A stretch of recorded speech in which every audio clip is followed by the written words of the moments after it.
Great. Okay, we got the timer going. Yay. So I'm excited. Thank you so much for the introduction and all the great speakers before me.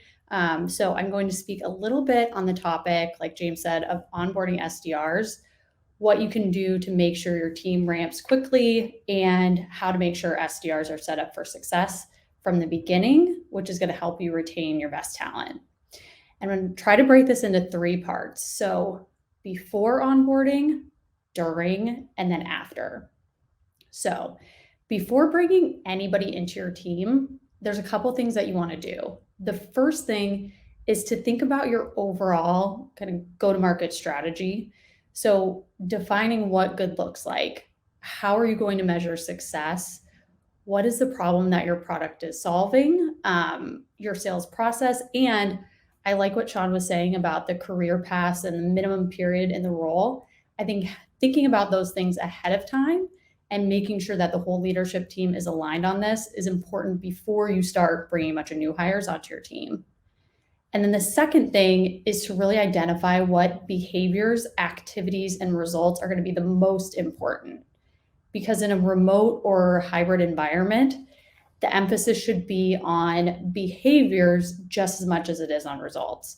So having some clear examples to share with the new hire so they really understand what that looks like is going to be important. So for example, if one behavior that's really important to you is that they're going to be super proactive about their learning and about their growth, have an example from someone on your team that has done that really well so you can show exactly what that looks like.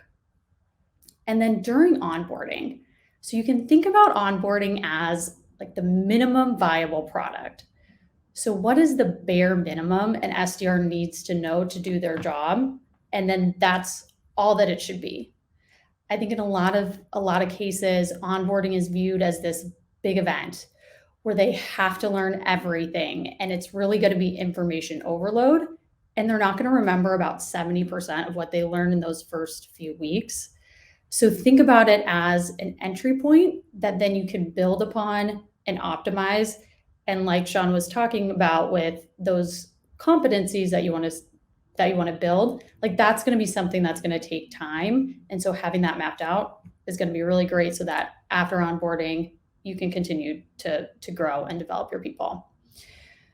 So make sure you're covering only the most important topics on the role. So this is probably going to be a mix of like, what about the company and product do they need to know, the tools that they're going to use, the personas you're selling to, and then a little bit about the role itself.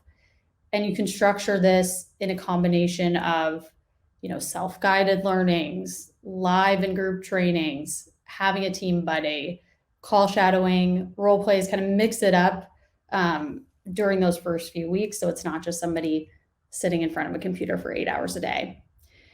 And then for everything else, just make sure that they know where they can go to find that information.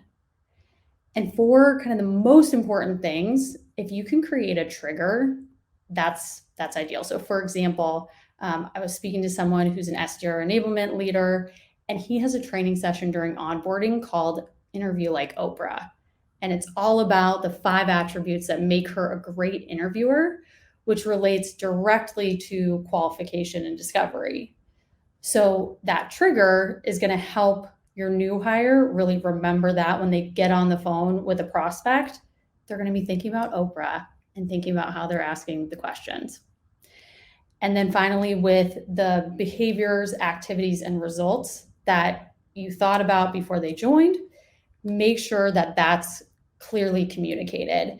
And I think Michael at the beginning, he mentioned communicating expectations. So can't emphasize this enough. Take the guesswork out. If somebody's starting a new job at home, there's a lot of anxiety that comes with that. So as clear as you can communicate from the beginning, that's going to be super important.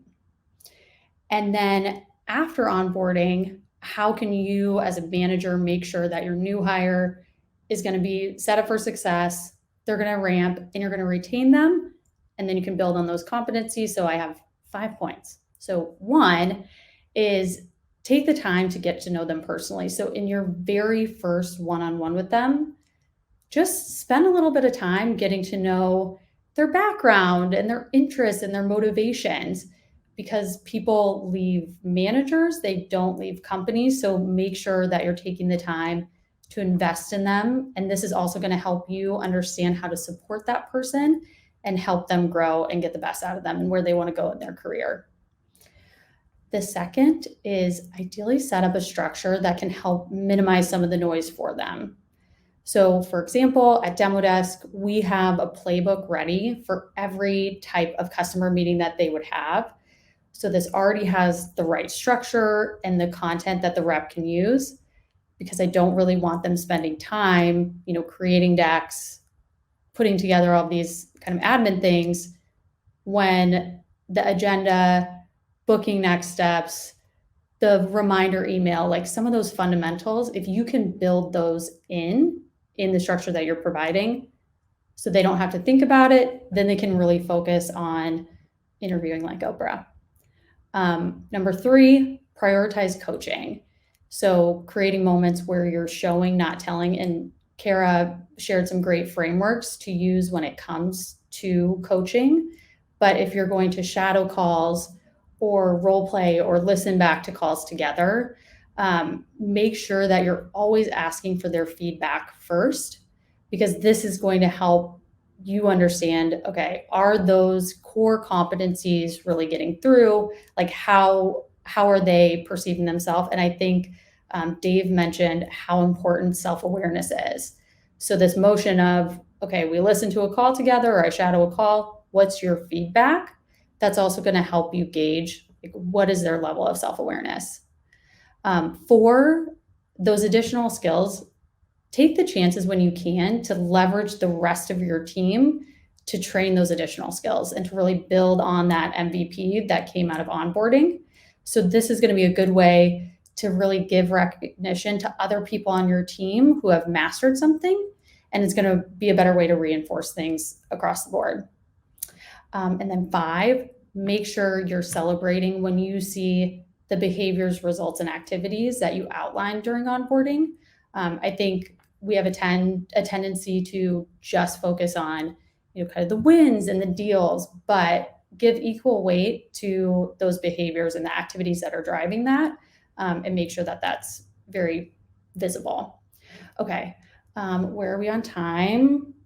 Oh, shoot, I went over. Wrap things up. There's some things you can do before, during, and after. Okay, done.